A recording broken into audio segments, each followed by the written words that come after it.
नाथ संप्रदाय के प्रमुख नाथों की पौराणिक कथाएं। आदिनाथ शिवजी नाथ योग परंपरा के जन्मदाता हैं और जब ब्रह्मांड की उत्पत्ति का रहस्य शिवजी ध्यान में लीन होकर स्वयं में खोजते रहे थे, तब उन्होंने योग विज्ञान, कुंडलिनी शक्ति और अष्ट सिद्धियों का ज्ञान उत्पन्न किया। यही ज्ञान उन्होंने अपने प्रथम शिष्य को मौन रूप में समुद्र तट पर दिया। यही बने नाथ संप्रदाय के प्रथम नाथ मत्स्येंद्रनाथ। मत्स्येंद्रनाथ समुद्र की गहराइयों से निकले ज्ञान को नाथ कहते हैं। शिवजी जब माता पार्वती को योग रहस्य सुना रहे थे, तभी एक मछली ने वो सारी बात सुन ली। वही मछली मत्स्येंद्रनाथ बनी। उन्हें तंत्र मंत्र और योग का पूरा ज्ञान प्राप्त हुआ। वे बंगाल, नेपाल और नेपाल में तांत्रिक परंपरा के प्रवर्तक बने। नाथ संप्रदाय के दूसरे नाथ गोरखनाथ चमत्कारों और तप की प्रतिमूर्ति है। मत्स्येंद्रनाथ के शिष्य गोरखनाथ हुए। उन्होंने योग को जनता तक पहुंचाया, चमत्कारों से लोगों को प्रेरित किया। गोरखनाथ एक तपस्वी के रूप में प्रसिद्ध हैं और अपनी कई अलौकिक शक्तियों के लिए जाने जाते हैं। अपनी अलौकिक शक्तियों, सिद्धियों के कारण गोरखनाथ चमत्कार कर सकते थे, जैसे मृतकों को पुनर्जीवित करना, हवा में उड़ना, चट्टान को सोने में बदलना, जल पर चलना, अग्नि को छूना और शरीर का रूपांतरण तक करना आदि।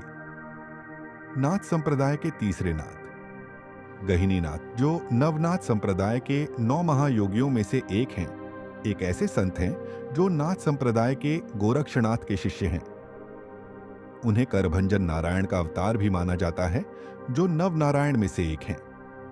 गहिनीनाथ ने संजीवनी मंत्र के माध्यम से मिट्टी की मूर्ति को जीवित किया था, जिससे वह रोने लगी थी।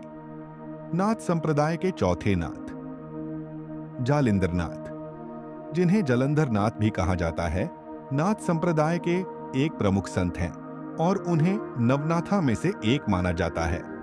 उनकी कथा के अनुसार वे अग्निदेव के पुत्र थे और गुरु दत्तात्रेय से दीक्षा प्राप्त की थी।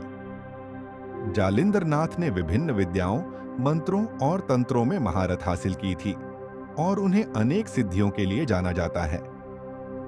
नाथ संप्रदाय के पांचवें नाथ कणिफनाथ, जिसे कृष्णपाद, कानपा और कान्हपा के नाम से भी जाना जाता है, नाथ संप्रदाय में एक महत्वपूर्ण सिद्ध पुरुष हैं। उनकी कथा और कार्यों में उन्हें एक जीवन मुक्त और अमरकाय व्यक्ति के रूप में माना जाता है। उनका जन्म हिमालय में एक हथिनी के कान से हुआ था। वे जालंधर नाथ जी के प्रधान शिष्य हैं और हैवज्र सिद्धांत का ज्ञान प्राप्त किया है। नाथ संप्रदाय के छठे नाथ भर्तृहरिनाथ, भर्तरीनाथ की कथा। एक महान संस्कृत कवि, राजा और दार्शनिक हैं। राजा से योगी बने प्रसिद्ध राजा भर्तृहरि ने रानी के छल के बाद राजपाट त्याग दिया और गोरखनाथ से दीक्षा ली। उन्होंने भोग से विरक्ति की महान गाथा लिखी। नाथ संप्रदाय के सातवें नाथ रेवणनाथ, जिसे रेवणनाथ या रेवणनाथ भी कहा जाता है, वे नवनाथ संप्रदाय के 9 गुरुओं में से एक हैं। रेवणनाथ की कथा और कार्य मुख्य रूप से उनकी महिमा सिद्धियां गुरु दत्तात्रेय से उनकी मुलाकात से जुड़े हैं। असल में रेवणनाथ को एक बार अपने खेत पर जाते समय गुरु दत्तात्रेय जी ने दर्शन दिए और उसे विशेष सिद्धियां, दिव्य शक्तियां दी, जिन्हें महिमा कहा जाता है। नाथ संप्रदाय के 8वें नाथ नागनाथ, जिन्हें नागवंशी भी कहा जाता है, नौनाथ संप्रदाय के 9 महान संतों में से एक हैं। उन्होंने नाग योग और तंत्र के रहस्यों को उजागर किया और अपने अनुयायियों को सिखाया। नाथ संप्रदाय के 9वें नाथ चरपटनाथ। चरपटनाथ को एक सिद्ध योगी और नाथ संप्रदाय का प्रसिद्ध सन्यासी माना जाता है। वे रस विद्या केप झाता थे, धातु से पारा और सोना बनाने की कला में भी कुशल है। आत्मिक साधना और समाज को दिशा देने के लिए भी जाने जाते हैं। चरपटीनाथ की कई कथाएं प्रचलित हैं, जिनमें से कुछ ने उन्हें एक प्रभावशाली व्यक्ति के रूप में चित्रित किया है। एक कथा में उन्हें स्वर्ग में इंद्र के साथ संघर्ष करते हुए दर्शाया गया है और वह सभी देवी देवताओं को हराने में सक्षम है।